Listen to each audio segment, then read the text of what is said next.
Welcome to Not Milk Never Milk. Subscribe if you're lactose intolerant.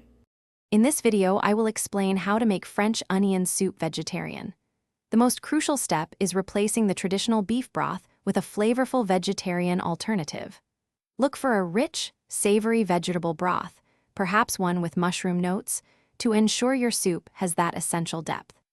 This simple change allows everyone to enjoy this classic, comforting dish without compromising on taste or texture. We will guide you through each step to create a truly delicious experience.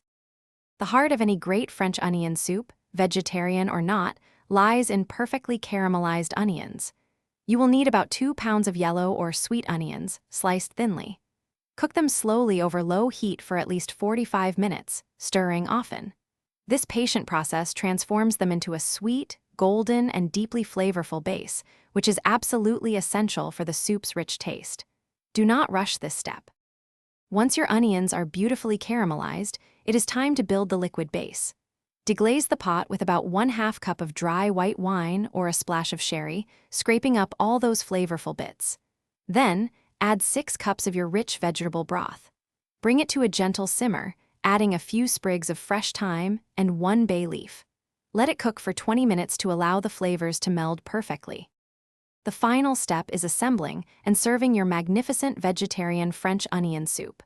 Ladle the hot soup into oven-safe crocks. Place a thick slice of toasted baguette or crusty bread on top of each. Then, generously cover the bread with grated Gruyere, Comté, or your favorite vegan cheese alternative. Broil for 3 to 5 minutes until the cheese is beautifully melted, bubbly, and golden brown. Enjoy your delicious creation.